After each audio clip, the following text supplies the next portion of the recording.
ونصلي ونسلم على رسوله الكريم أما بعد فأعوذ بالله من الشيطان الرجيم بسم الله الرحمن الرحيم ألهاكم التكاثر حتى زرتم المقابر كلا سوف تعلمون ثم كلا سوف تعلمون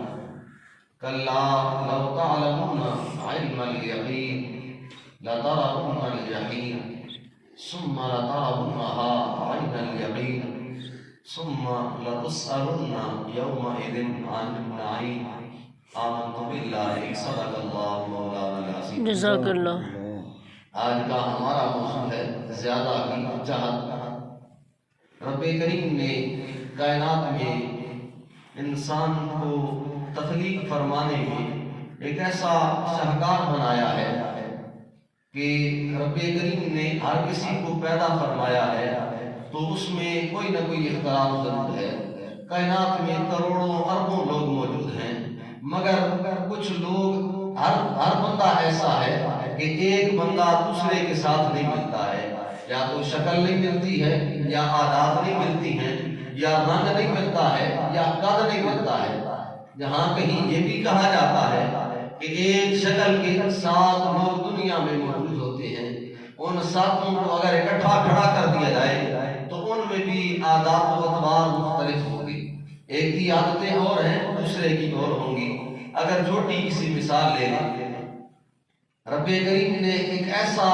منفرد انداز پیدا فرمایا ہے کہ مالک کریم نے انسان کو تخلیق فرماتے ہوئے یہ انگلیوں کے جو نشان ہیں، جو لائنیں ہیں، کائنات میں کتنے لوگ ہیں لیکن کوئی بھی 2 لوگوں کے انگلیوں کے نشان آپس میں نہیں ملتے ہیں۔ ہر بندے کا فنگر پرنٹ علیحدہ ہے، آپ جہاں پہ لگائیں گے اپنا فنگر پرنٹ، آپ کا ڈیٹا نکل آئے گا۔ کائنات کے دوسرے کونے میں چلے جائیں، کوئی بندہ تلاش کر لے، اس کی انگلیوں کی لائنیں آپ کی انگلیوں کی لائنیں سے مل نہیں ہوں گی۔ یہ تو ہے کہ کائنات میں کوئی بندہ دوسرے بندے کے ساتھ نہیں ملتا ہے۔ اگر آپ اپنی انگلیوں کا حساب لے لیں، اس انگلی سے آپ نے موبائل کا لاک لگایا ہو تو آپ اسی سے کھول سکتے ہیں، اس سے وہ نہیں کھلے گا۔ آپ کی اپنی انگلیوں کے پوروں کی جو لائنیں ہیں وہ بھی مختلف ہیں۔ یہ رب کریم کا ہی صرف شاہکار ہے، یہ مالک کریم کا ہی صرف اعجاز ہے۔ اس مالک کریم نے اپنی تخلیق میں یہ رکھا ہے کہ کوئی بھی 2 لوگ آپس میں ایک جیسے نہیں ہو سکتے ہیں، یا عادات مختلف ہیں، یا رنگ مختلف ہیں، یا قد اور رنگ و نسل مختلف ہے۔ کوئی نہ کوئی چیز ایسی ہے جو ڈیفرنٹ ہے، لیکن ایک چیز ایسی ہے، مالک نے فرمایا وَأُحْضِرَتِ الْأَنفُسُ الشُّحَّ، ہم نے جس بھی انسان کو پیدا فرمایا ہے، رب کریم نے فرمایا ہم نے اس کے اندر کہیں نہ کہیں حرص کو رکھ دیا ہے، کہیں نہ کہیں لالچ کو رکھ دیا ہے۔ اور فرمایا کوئی یہ نہ سمجھے کہ میں اس لالچ سے نکل گیا ہوں۔ ہر بندے کے دل میں جس کو ہم نے پیدا فرمایا ہے اس کے دل میں ہم نے لالچ کا مادہ ڈال دیا ہے۔ ایک یہ چیز ایسی ہے جو ساری کائنات میں ہر بندے کے اندر ڈالی گئی ہے۔ اب فرمایا اس کا انداز مختلف ہے، کسی کو لالچ اچھائی کی ہوتی ہے اور کسی کو لالچ برائی کی ہوتی ہے۔ کوئی نیکی کی طرف لالچ کرتے ہوئے جاتا ہے اور کوئی برائی کی حرص دل میں رکھتے ہوئے آگے بڑھتا ہے۔ حضور نبی رحمت صلی اللہ علیہ وآلہ وسلم نے فرمایا ان من اخشى علیکم الشہوات، فرمایا مجھے تم پر یہ خوف نہیں ہے کہ تم میرے بعد کسی اور طرف جاؤ گے، لیکن مجھے جس بات کا خوف ہے وہ یہ ہے کہ شہوات المیی فی بطونکم وفی فروجکم، فرمایا مجھے یہ خوف ہے کہ تمہارے پیٹ کی شہوتیں، تمہاری شرمگاہوں کی شہوتیں بڑھتی چلی جائیں گی، اور فرمایا ومضلات الہوی، اور تمہاری حرص اور لالچ کی گمراہیاں بڑھتی جائیں گی، مجھے صرف اس بات کا خوف ہے۔ اور کہیں حضور علیہ السلام نے وضاحت کرتے ہوئے فرمایا، حضرت عقبہ بن عامر رضی اللہ تعالیٰ عنہ، آپ فرماتے ہیں کریم محمد علیہ السلام نے فرمایا میں تمہارا امیر سفر ہوں گا، قیامت والے دن میں تمہارے ساتھ ہوں گا اور میں تم پر گواہی دوں گا۔ اور حضور علیہ السلام نے فرمایا میں اپنے حوض کوثر کو اپنے سامنے دیکھ رہا ہوں اور سارے کے سارے زمین کے جو خزانے ہیں، حضور نے فرمایا ان کی چابیاں مجھے دے دی گئی ہیں، اور میں اللہ کی قسم مجھے تمہارے بعد اب اس بات کا خوف نہیں ہے کہ تم شرک کرنے لگ پڑو گے۔ اللہ کی قسم اٹھا کے یہ بات کہی، جو بھی نبی آیا کائنات میں اس نے لوگوں کو شرک سے بچایا ضرور ہے، لیکن 1,24,000 کم و بیش انبیاء میں کسی کا دعویٰ جاتے ہوئے یہ نہیں تھا کہ تم میرے بعد شرک نہیں کرو گے۔ جو ہی نبی دنیا سے پردہ فرماتے تھے اس کے بعد لوگ پھر شرک میں مبتلا ہو جاتے تھے، لیکن نبی کریم صلی اللہ علیہ وآلہ وسلم نے خطبہ حجۃ الوداع کے موقع پر فرمایا، یہ امام بخاری کے الفاظ ہیں، آپ فرماتے ہیں حضور علیہ السلام نے فرمایا، اللہ کی قسم مجھے اب اس بات کا خوف نہیں ہے کہ تم میرے بعد شرک کرو گے، لیکن ہاں اگر کسی بات کا خوف ہے تو صرف اس بات کا خوف ہے کہ تم ایک دوسرے پہ دنیا میں سبقت لے جاؤ گے، یہ کوشش کرو گے کہ اس کے پاس مال زیادہ ہے، میرے پاس اس سے تھوڑا زیادہ ہے، جب اس سے زیادہ ہو جائے گا ورنہ پھر کوشش کرو گے کہ میرا مال اس سے زیادہ ہو، دنیا میں ایک دوسرے سے آگے بڑھنے کی تم کوشش کرو گے۔ حضور نے فرمایا مجھے تمہارے بارے میں صرف اس بات کا خوف ہے۔ اور ایک لالچ ہوتی ہے جو نیکی کی طرف ہے، رب کریم نے قرآن میں بھی اس لالچ کا ذکر فرمایا، بندہ کہتا ہے وما لنا لا نؤمن باللہ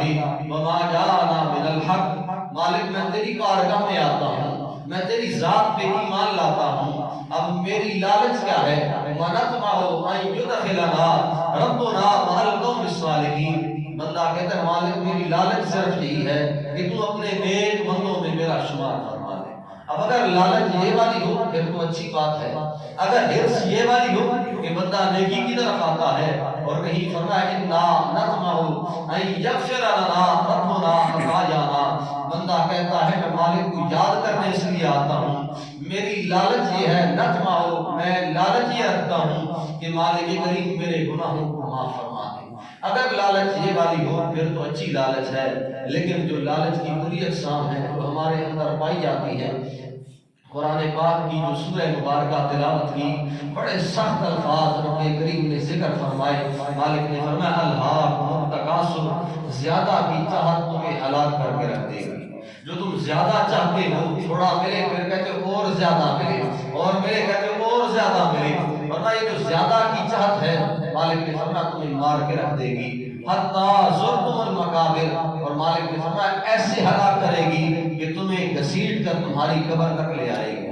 تم مر جاؤ گے، زیادہ کی چاہت کبھی ختم نہیں ہوگی۔ فرمایا کلا سوف تعلمون، ہاں ہاں قریب تم اس بات کو جان لو گے، ثم کلا سوف تعلمون، فرمایا پھر ہاں ہاں تم ضرور اس بات کو جان لو گے، کلا لو تعلمون علم الیقین، مالک نے فرمایا کیا ہی ایسا ہوتا کہ تمہیں ہماری بات پہ یقین آ جاتا، تمہیں علم یقین آ جاتا، تم یقین سے اس بات کو جان لیتے، لَتَرَوُنَّ الْجَحِيمَ، رب کریم نے 2 مرتبہ ضرور بضرور کہہ کے فرمایا، ورنہ تم ضرور بضرور جہنم کو اپنے سامنے دیکھو گے،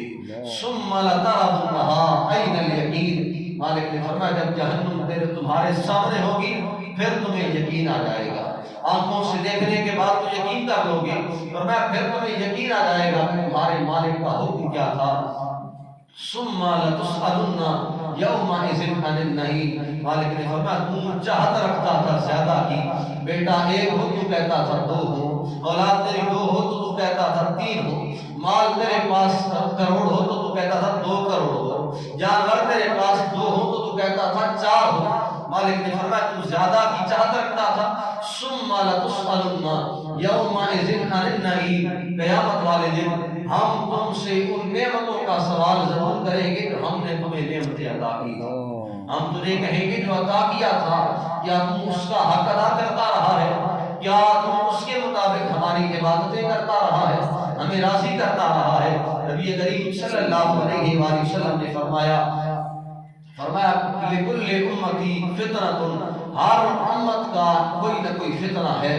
وَفِطْرَةُ أُمَّتِي الْمَالِ، اور فرمایا میری امت کا فتنہ مال ہے۔ اگر انسان کے دل میں مال کی لالچ ہو جو کہیں نہ کہیں ہم سب کے دل میں پائی جاتی ہے، کوئی عبادت گزار ہو، کوئی سب زندہ دار ہو، کوئی نمازی ہو یا بے نمازی ہو، ہر کسی کے دل میں یہ مادہ بڑھتا جا رہا ہے، کیونکہ آج دور کا تقاضا یہی ہے، فرمایا ہر امت کا ایک فتنہ ہے اور میری امت کا فتنہ جو ہے وہ مال ہے۔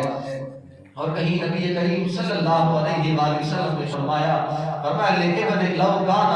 لِابْنِ آدَمَ وَادِيَانِ مِن مَالٍ، فرمایا اگر ابن آدم کے پاس مال کی دو وادیاں بھی بھری ہوئی ہوں، ادھر بھی پہاڑ ہو ادھر بھی پہاڑ ہو، درمیان میں جتنی کھائی ہے فرمایا ساری کی ساری مال سے بھری ہوئی ہو، حضور علیہ السلام نے فرمایا وہ کیا چاہے گا؟ لَبْتَغِي ثَالِثًا، جس کے پاس دو وادیاں مال کی بھری ہوئی ہیں پھر بھی چاہے گا میرے پاس تیسری ہو۔ نبی کریم صلی اللہ علیہ وآلہ وسلم نے فرمایا بلا یملأ جوف ابن آدم الا التراب، ابن آدم کا پیٹ کوئی چیز بھر نہیں سکتی ہے مگر صرف مٹی ہی اس کا پیٹ بھر سکتی ہے۔ فرمایا یہ قبر میں جائے گا تو اسے آرام آئے گا، اس سے پہلے اسے آرام نہیں آتا ہے۔ اور پھر آگے فرمایا وَيَتُوبُ اللَّهُ عَلَىٰ مَن تَابَ، جو بندہ ایسا کر بھی گیا ہے یہ نہ سمجھے واپسی کا رستہ نہیں ہے، جو رب کی بارگاہ میں آ کے معافی مانگ لیتا ہے مالک اپنے بندے کو معاف فرما دیا کرتا ہے۔ سبحان اللہ۔ اور کہیں نبی کریم صلی اللہ علیہ وآلہ وسلم نے فرمایا یقول لابن آدم مالی مالی، فرمایا ابن آدم بار بار کہتا ہے میرا مال میرا مال۔ بھائی میرے گھر میں جو پڑا ہے وہ میرا مال ہے، میرے بینک اکاؤنٹ میں جو پڑا ہے وہ میرا مال ہے، میری زمین جائیداد میں جو فصل ہے وہ میری ہے۔ ہر جگہ پہ جس جگہ پہ بندے کا قبضہ ہے بندہ کہتا ہے یہ میرا ہے، دکان میری ہے تو یہ میری ہے، گاڑی میری ہے تو یہ میری ہے۔ اور میں ابن آدم کہتا ہے مالی مالی، میرا مال میرا مال، لیکن فرمایا اسے بتا دو حل لک یا ابن آدم من مالی، تیرے مال میں سے کون سا تیرا مال ہے؟ تیرا مال ہوتا الا ما اکلتا فافنیتا، جو تو نے کھا لیا ہے فنا کر دیا ہے، او لبستا فادنیتا، یا تو نے اسے پہن کے بوسیدہ کر دیا ہے۔ اور میں تیرا مال تو وہ تھا جو تو نے کھا لیا ہے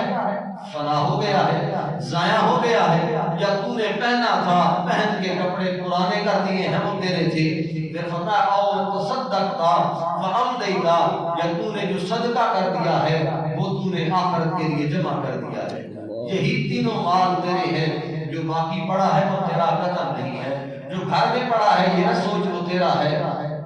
تو ابھی چلا جائے موت کا فرشتہ آ جائے وہ مال یہی دھرے کا دھرا رہ جائے گا۔ وہی تیری اولاد جو تجھے ہاتھوں میں اٹھاتی تھی، وہی تیری اولاد جسے تو نے بڑے نازوں سے پالا تھا، وہی اس انتظار میں ہوگی کب جنازہ ختم ہو ہم مال کا بٹورا کریں، کب جنازہ ختم ہو کب پوری ختم ہو اور ہم مال علیحدہ علیحدہ کریں، اپنے اپنے حصوں میں بانٹیں۔ ورنہ تیرا مال کیا ہے؟ تو جو کھایا ہے تو نے اپنے اندر ڈال دیا ہے، تو نے جو پہنا ہے پہن کے پرانا کر دیا ہے، یا جو صدقہ کیا ہے اسے آخرت کے لیے جمع کر دیا ہے۔ یہی تین قسم کا مال صرف تیرا تھا، اس کے علاوہ کچھ بھی تیرا نہیں ہے۔ اور کہیں نہ کہیں انسان کے دل میں لالچ کبھی نہ کبھی نیکی کی بھی لالچ ہوتی ہے، شہرت کی بھی لالچ ہوتی ہے کہ بندہ سمجھتا ہے کہ میں نیکیاں کروں اور میری شہرت پھیل جائے۔ نبی کریم صلی اللہ علیہ وآلہ وسلم نے فرمایا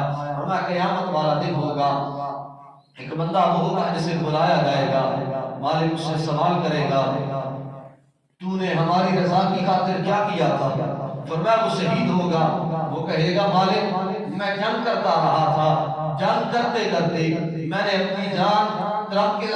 تیرے حوالے کر دی تھی، میں جنگ میں ہی شہید ہو گیا تھا۔ مالک کریم فرمائے گا تیری چاہت صرف یہی تھی کہ تجھے لوگ ایسے کہیں کہ تو بڑا بہادر تھا، تجھے لوگ کہیں کہ تو شہید ہو گیا ہے۔ مالک فرمائے گا تیری مراد پوری ہو گئی ہے، جب تک کائنات چلی تھی تجھے شہید کے نام سے یاد کیا جاتا تھا، تیری شہرت صرف تو چاہتا تھا، اس شہرت کے بدلے میں تو نے شہادت حاصل کی تھی۔ مالک فرمائے گا تجھے تیری شہرت عطا کر دی گئی ہے، تیری مراد پوری ہو گئی ہے۔ حکم ہوگا، مالک فرمائے گا ایسے جہنم کی طرف لے جاؤ، آج آخرت میں اس کا کوئی حصہ نہیں ہے۔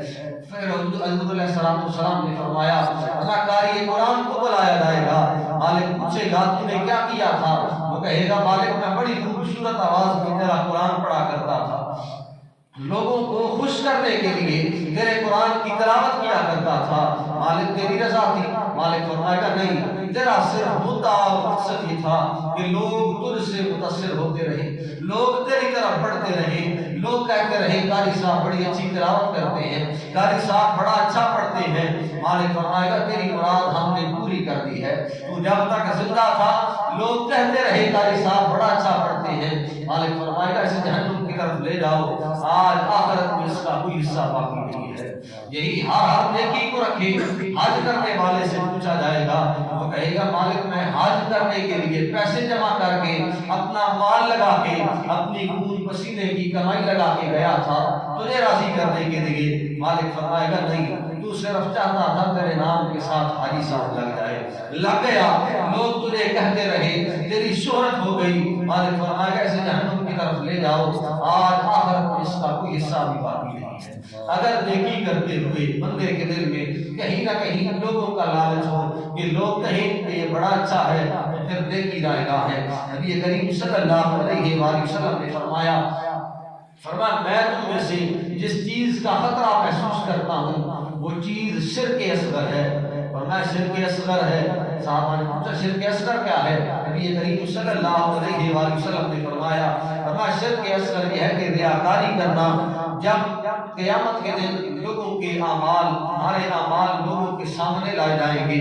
پھر اللہ کریم کہے گا ریاکاروں سے، اللہ کریم فرمائے گا لے آؤ ان بندوں کو جن کے سامنے تم نماز لمبی کر لیا کرتے تھے۔ کوئی دیکھ نہیں رہا ہوتا تھا، بڑی جلدی جلدی پڑھتے تھے، لیکن کوئی دیکھ رہا ہوتا تھا تو پھر نماز لمبی ہو جاتی تھی کہ اب یہ کیا کہے گا، یہ تو بڑی جلدی جلدی پڑھ رہا ہے۔ مالک کریم فرمائے گا لے آؤ اس بندے کو جس کو دکھا کر نماز لمبی کیا کرتے تھے، لے آؤ اس بندے کو جسے دکھا کر مریم کو سجدہ دیا کرتے تھے، اگر وہ تمہیں اجر دینے والا ہے تو پھر اسے لے آؤ، آج ہماری طرف سے تمہیں کوئی اجر نہیں دیا جائے گا۔ اور کہیں نہ کہیں جو انسان کے دل میں لالچ ہے، نبی کریم صلی اللہ علیہ وآلہ وسلم نے فرمایا لمبی عمر کا لالچ بھی انسان کے دل میں ہوتا ہے۔ قال رسول اللہ صلی اللہ علیہ وسلم یکبر ابن آدم و یکبر معه اسنان، جو ابن آدم بڑا ہوتا جاتا ہے، بڑھاپے کی طرف چلا جاتا ہے، اس میں دو چیزیں بھی بڑھتی جاتی ہیں۔ ایک پہلی چیز حب المال و طول العمر، فرمایا مال کی محبت زیادہ بڑھتی جاتی ہے۔ بچہ ہے اسے کوئی پرواہ نہیں ہے پیسہ کیا ہے، آپ اسے دن میں 1000 دن 1000 کھا کے آ جائے گا، 2000 دن 2000 کھا کے آ جائے گا، لیکن جو بڑا ہوتا جائے گا مال کی ہرس بڑھتی جائے گی۔ بندہ بڑھاپے کی عمر کو پہنچ چکا ہے، مال خرچ نہیں کر سکتا ہے، کھا نہیں سکتا ہے، اچھا پہن نہیں سکتا ہے، لیکن پھر بھی مال کی ہرس موجود ہے اور پہلے سے زیادہ موجود ہے۔ کیوں؟ کیونکہ حضور علیہ السلام کی زبان کا یہ فیصلہ ہے، اور حب المال،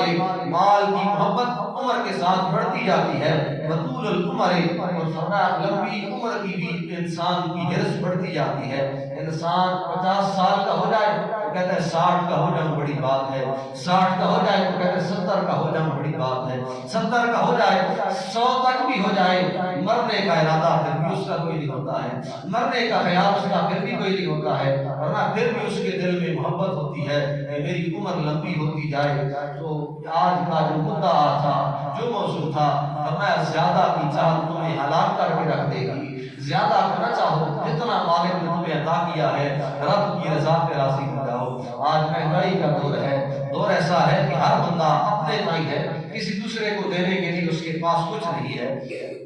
لیکن اگر اس سے پہلے چلے جائیں، اگر بڑوں کی طرف نہ جائیں، اپنے والدین کو ہی دیکھ لیں، انہوں نے بڑی غربت والا زمانہ گزارا تھا، پیسہ اتنا نہیں ہوتا تھا جتنا آج ہمارے پاس موجود ہے، مال اتنا نہیں ہوتا تھا، کوٹھی یا جائیداد نہیں ہوتی تھی، بڑا گھر نہیں ہوتا تھا، بڑی گاڑی نہیں ہوتی تھی، لیکن ان کے دلوں میں محبتیں پھر بھی باقی تھیں۔ آج مہنگائی ضرور ہے، لیکن ہر بندہ اسی طرح ساری آسائشیں پوری کر رہا ہے، ساری ضروریات پوری کر رہا ہے، سارے خرچے پورے کر رہا ہے۔ اگر اس کو نہیں ہے دینے کے لیے تو رب کی راہ میں دینے کے لیے اس کے پاس کچھ نہیں ہے، وہ کہتا ہے کیا دوں، خود ہی اتنا